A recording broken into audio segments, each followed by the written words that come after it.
moi je suis pas sportif de haut niveau, je suis pas marin, mais je vais traverser, quoi. France Bleu Provence, 100% sport. Le 29 janvier 2012, Pierre Mastalski, habitant de Rousset, s'élancera pour un grand défi, la traversée de l'Atlantique à l'aviron en solitaire, de Dakar à la Guyane. Bonsoir Pierre.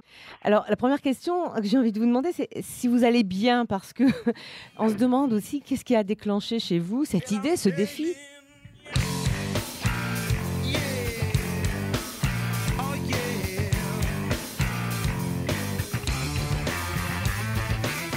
Alors soutenir l'ami, l'encourager, c'était bien, trouver des sponsors, c'était bien, mais il fallait aller plus loin. On a créé Transatlantime à l'initiative de Pierre. La première idée, c'est l'amitié comme soutien à l'effort de Pierre, bien sûr, mais c'est également le moyen, et peut-être un moyen déguisé de la part de Pierre, de réunir autour de lui des gens qu'il n'avait pas eu l'occasion de réunir jusqu'à maintenant, pour créer une sorte de team transatlantique.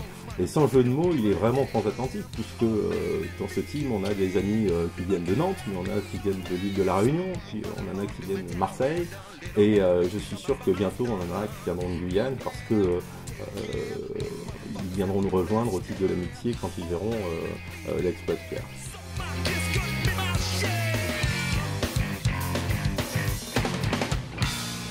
Je navigue en mer quasi quotidiennement. Alors vous n'êtes pas sans savoir qu'en aviron, on est inversé par rapport à la progression, donc on est dos par rapport à ce que l'on voit. Donc quand je quitte les stacks, je vois le port pendant 1 heure à 2 heures. Et puis quand je reviens vers les stacks, c'est ça que je vois derrière. L'immensité, l'horizon, l'envie de traverser forcément est venue, je pense en partie dû à ça. Et puis, chose aussi incroyable, quand on navigue, on a le temps de réfléchir. Quand j'ai découvert cette course, la Bouvet-Guyane, quelle plus belle image que de relier 2 continents et de se retrouver en France et de faire découvrir finalement une région française qui est la Guyane. Donc on quitte un continent, on va vers un autre, mais on est toujours en France. Hop là. Les vagues, hein. Toujours se méfier des vagues. Go west.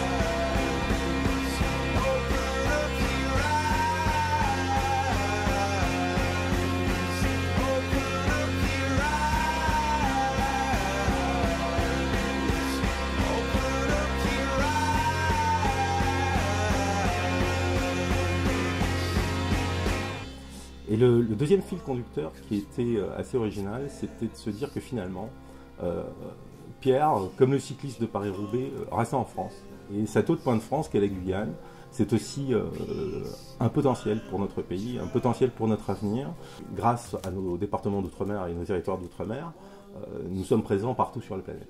Donc Transatlantime a une vocation immédiate, soutenir Pierre dans son aventure, et elle a une vocation à moyen et à long terme, c'est de soutenir les aventures humaines qui auront pour vocation à relier la France avec ses départements et ses territoires d'outre-mer à travers des challenges sportifs, quelle que soit leur nature et quelle que soit leur vocation. On peut très bien imaginer des courses à la voile ou à l'aviron, pourquoi pas même aéronautique, reliant 2 départements d'outre-mer entre eux. On a un nouveau département français dans l'océan Indien qui s'appelle Mayotte et qui fera peut-être un jour l'objet d'une destination de course depuis un autre département d'outre-mer qui n'est pas loin. On peut penser à la Réunion. On voit petit à petit que ces départements, territoires d'outre-mer et autres territoires français aux confins du monde vont nous apporter soit sur le plan culturel, soit sur le plan économique, soit simplement sur le plan humain, des ressources que nous n'avons peut-être plus beaucoup en métropole aujourd'hui.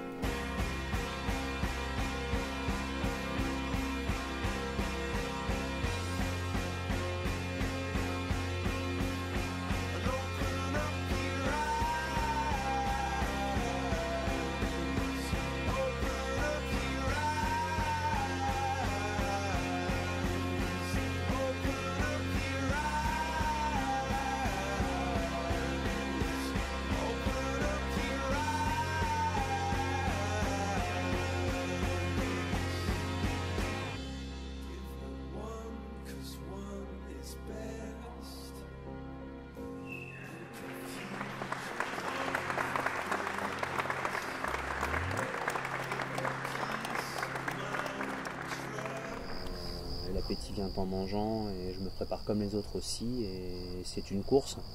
J'y vais pas non plus pour faire dernier, mais j'y vais avant tout pour traverser.